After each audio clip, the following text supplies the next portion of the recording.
Sarah, tell me about how the left has dehumanised their political opponents. We've seen that in the past week, and yet they still persist with this both sides, that this extremist problem is on both sides, that most of the political violence is being committed by the extreme right instead of the extreme left, when we know the reality of what has happened in recent years.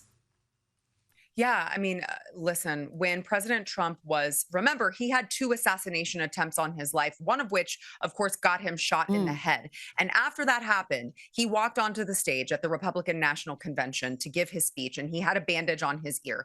And in that moment, he had his granddaughter Kai come on stage and make a very touching speech about her grandfather. And the day afterwards, the morning Mm. afterwards, again, you would think that there would be a little bit of self-reflection, a little bit of reflection from the left on what kind of rhetoric they were using that may have been contributing to all of the tension in this country. And instead of that, you had Whoopi Goldberg on The View going out there and telling people she didn't like the fact that Kai Trump went on stage and talked about her grandfather because it, quote, humanized him.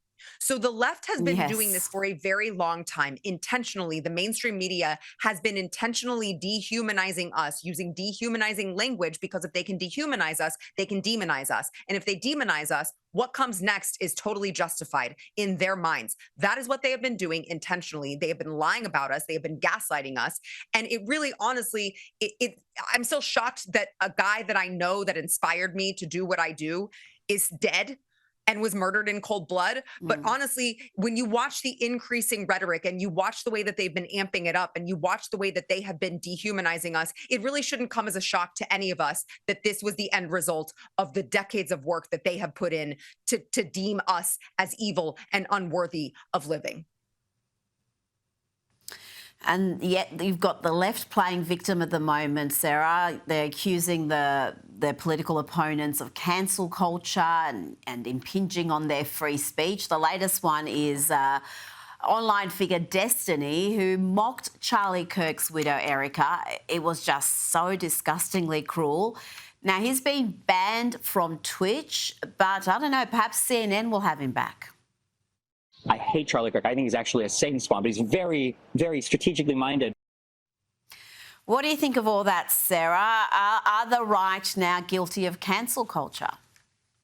Of course not, Rita. There's a difference between cancel culture and consequence culture. Cancel culture is when you intentionally go dig up someone's old posts from, they were 15, 18 years old, a kid, and try to use it against them, not using any of the context, any perspective of what society was like back then. Consequence culture is, of course, hey, if you are going to say something disgusting, expect society to act accordingly. And that's exactly what is happening in not just Destiny's case, but many of these cases. And the rich irony here, Rita, is that if Charlie were here, he would be the one to be able to so eloquently explain to these people what is the difference between freedom of speech and freedom of consequences. Freedom of speech never meant that you could go out and spew whatever hateful rhetoric you want to spew and have absolutely no societal consequences for it. Freedom of speech is just your protection from the government so that the government is not censoring you. But of course, these people don't know anything about freedom of speech. They've never picked up a constitution, which is what Charlie was so great at expressing and explaining to them. So Destiny wants to talk all about I thought conservatives were about freedom of speech. I suggest that maybe he go back and watch some of Charlie Kirk's videos so that he can adequately understand what freedom of speech and what he is entitled to and what he is protected from. And you know what? Again, consequence culture will come for you. If you say disgusting things, expect people to not want to be around you. Sara Gonzales, thank you so much for your time tonight.